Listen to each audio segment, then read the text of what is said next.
तो calculator class में हम ये सारी चीजें डिस्कस करेंगे। तो मैंने इसे एंटर करना है और सबसे पहले मुझे इसमें कंस्ट्रक्टर बनाना है। कंस्ट्रक्टर का जो इस्तेमाल होगा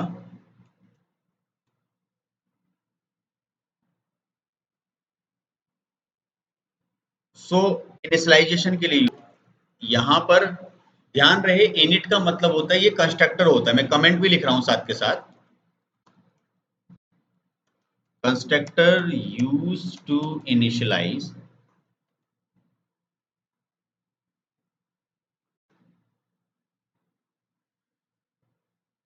and the bus that means initialise के लिए यूज कर रहे हैं, पहला point. Second point, it will automatically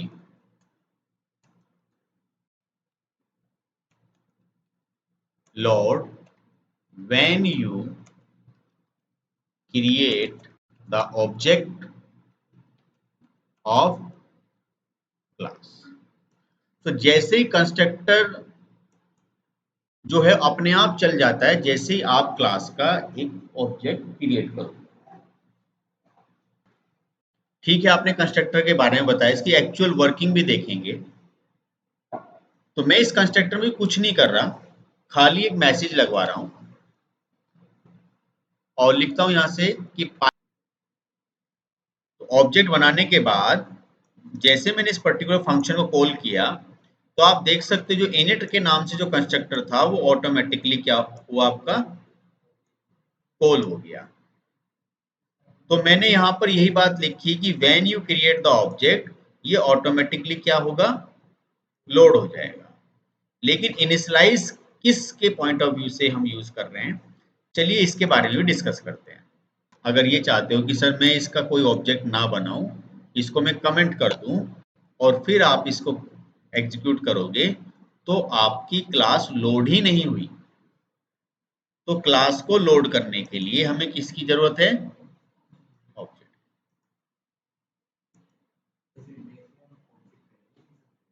नहीं, ऑब्जेक्ट लिखा जाएगा ऐसे ही, इसी फॉर्मेट में। ऑब्जेक्ट के नेम आप बदल सकते हो इसमें कि सर इनिशियलाइजेशन कैसे है। तो मैंने कहा कि आप सेल्फ का मतलब है कि ऑब्जेक्ट को रिप्रेजेंट करता है। सो हमने कहा कि सर आप ए और कोमा बी यहाँ पे दो वैल्यू, दो पैरामीटर पास कराइए और यहां से मैंने दो वेरिएबल और डिफाइन कर दिए। मैंने यहां पर जो रखा है दैट्स इनफ कि num1 इक्वल टू क्या रखा है, ए। दैट मीन्स ये वाला ए यहां आएगा और ये किस में आ जाएगा। फिर num2 मैंने किया और क्या किया यहां से, बी किस में आया। अब मैं चाहता हूं कि इसने अपना काम कर लिया, मुझे कैसे पता चले कि आउटपुट आ गई। तो हमने कहा ठीक है, आप num1 लिख दीजिए यहां पर, कोमा num2 लिख दीजिए। अब अगर आप इसे चलाओगे तो ये आपको प्रॉब्लम देगा। तो प्रॉब्लम क्या है कि इट्स डिमांड कि इसको दो पैरामीटर चाहिए रन टाइम। तो मुझे यहां से पास करने होंगे 10, 20। उसमें वैल्यू तो यहीं से जाएगी ना, जब क्लास का ऑब्जेक्ट चलेगा तो क्लास के साथ साथ कंस्ट्रक्टर भी चलेगा। अब कंस्ट्रक्टर डिमांड तुरंत करेगा कि बस दो वैल्यू दो मुझे। तो वो दो वैल्यू जब आप यहाँ पे से कॉल कर रहे हो तभी आपको सप्लाई करनी पड़ेगी यहाँ पर। तो 10 यहाँ आएगा, 20 आपका बी पर आएगा, ए की वैल्यू num1 में, बी की वैल्यू आपकी num2 में। दोनों को मैंने यहाँ से प्रिंट किया। चलो इसको चला कर देखते हैं।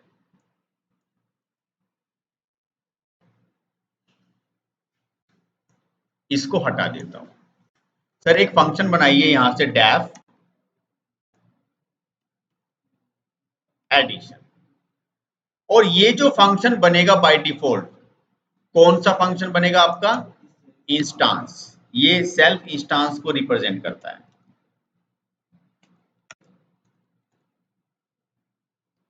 इंस्टांस मेथड का मतलब ऐसे मेथड जो हमारे ऑब्जेक्ट पर डिपेंड होते हैं। ये अभी आपको थोड़ी देर में समझ में आएगा भी कि ऑब्जेक्ट में क्यों बार बार इसको बोल रहा हूँ कि ऑब्जेक्ट पे डिपेंड होते हैं। तो मैंने कहा कि एक काम कीजिए सर, आप इसमें एक दूसरा वेरिएबल ले लीजिए, सम या टोटल। टोटल में आपने कहा num1। सर num1 का तो पता ही नहीं चल रहा, बताओ भाई क्या करें अब यहाँ से हम। नहीं, ग्लोबल तो एक अलग ही हो गया, फिर तो कहीं पर भी एक्सेसिबल रहेगा। मुझे तो ये वैल्यू उठा के यहाँ एक्सेस करनी है। जब इंस्टेंस की बात होती है तो आपको डिफाइन करना है कि यहाँ पे सेल्फ लगाइए आप। अब अगर मैं यहाँ सेल्फ लगाता हूँ और यहाँ पर भी क्या लगाता हूँ, सेल्फ, तो कोई प्रॉब्लम नहीं आई। अब मैं क्या करूंगा कि सर एक काम कीजिए, आप यहीं पर इसका टोटल करा दीजिए या किसी बाहर एक फंक्शन बनाइए डेफ, या चलो ये रहने दो, और आप यहीं से इसे प्रिंट कर दीजिए।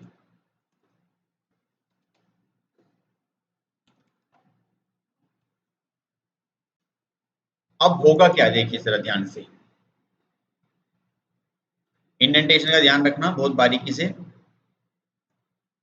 अब सर ये 10 यहाँ आएगा, 20 यहाँ पर, 10 num1 में, 20 num2 में, दोनों वैल्यू यहाँ आएगी, एडिशन होके टोटल पे आ जाएगी, और टोटल को मैंने यहाँ से प्रिंट कर। अब मैं इसको यहाँ से रन करूंगा, सर आउटपुट कुछ नहीं आई। क्यों नहीं आई? क्योंकि आपने सर फंक्शन को तो कॉल किया ही नहीं। आप सोच रहे हो जैसे कंस्ट्रक्टर कॉल हो गया अपने आप, ये तो होगा नहीं, तो आप क्या करोगे, obj डॉट एडिशन। तो ऑब्जेक्ट की मदद से एडिशन को आप क्या कर रहे हो, कॉल कर रहे हो। अब इसने कहा कि सर ठीक है, आपने num1 तो लिख दिया, लेकिन सेल्फ यहाँ तभी काम करेगा जब यहां पर भी आप क्या लगाओगे, सेल्फ लगाओगे। मैंने जानबूझ के ये आपको चीजें ऐसे बता रहा हूं ताकि आपको हर एक चीज की बारीकी पता चले।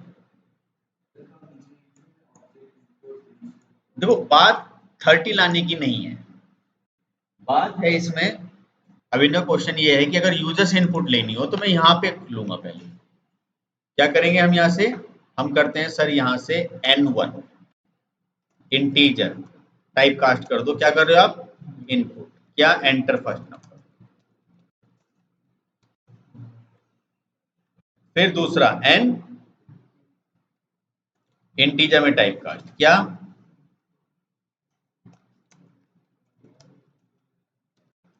अब यहां में 10 20 पास नहीं करूंगा, क्या पास करूंगा, n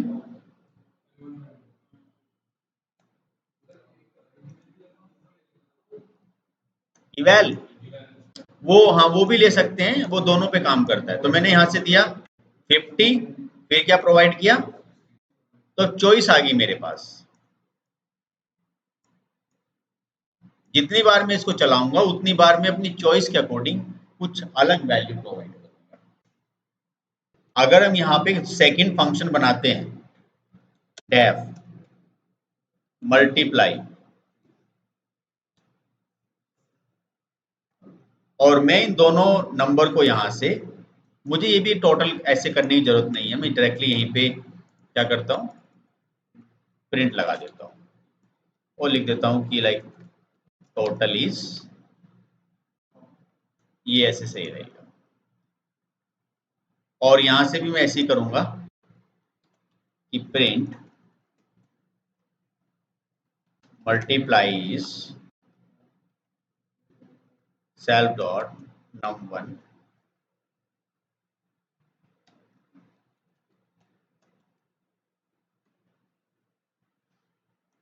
ये आ गया, ये एडिशन है, ये मल्टीप्लाई। अब आपका कॉन्सेप्ट ये है, क्या इस फंक्शन के लिए दूसरा कुछ बनाना पड़ेगा, नहीं, यही ऑब्जेक्ट से कॉल हो जाएगा।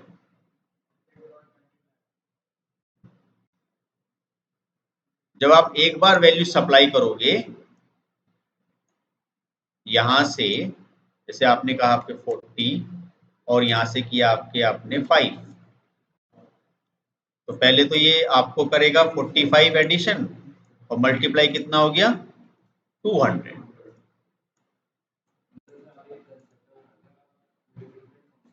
हाँ,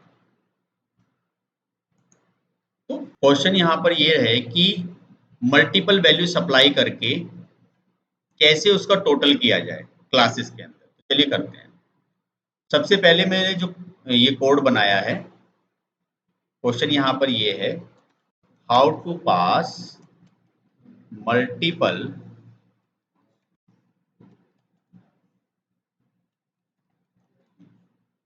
इनटू क्लास। अब वो मैं फंक्शन में भी करूंगा, फिलहाल अभी मैं कंस्ट्रक्टर पे करता हूं। मैं इसको कमेंट कर देता हूं।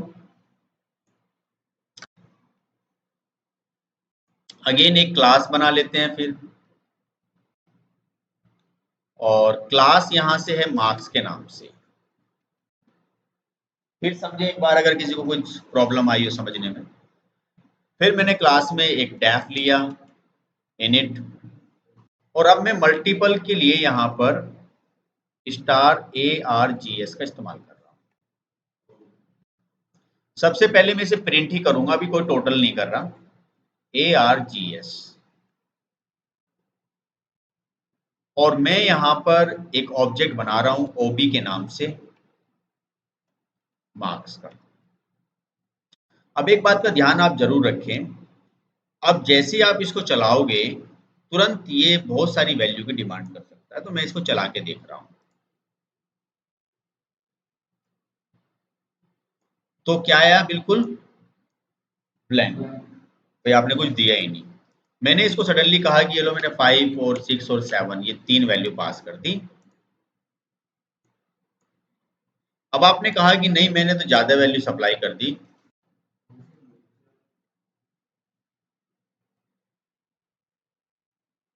सो मुझे इन सब का टोटल करना है।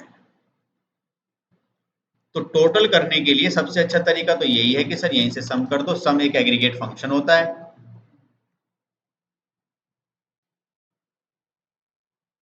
और ये क्या करेगा आपका,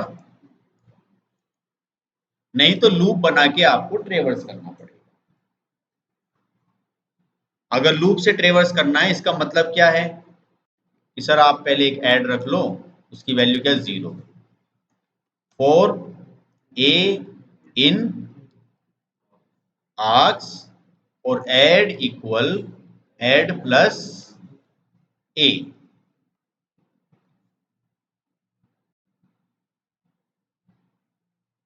और फिर इसके बाद यहां आकर प्रिंट कर देना कि टोटल इज।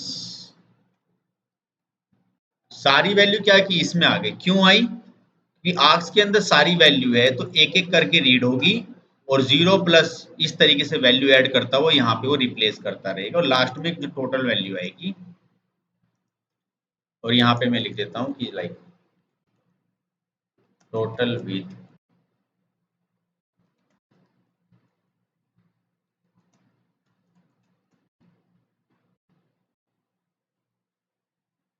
तो आप चला कर देख लीजिए दोनों का जो काम है सेम है, बस ये हमने खुद का लॉजिक बनाया और ये हमने एग्रीगेट फंक्शन से यूज किया। तो बहुत अच्छा प्रोग्राम ये भी हमारा इसमें बन गया।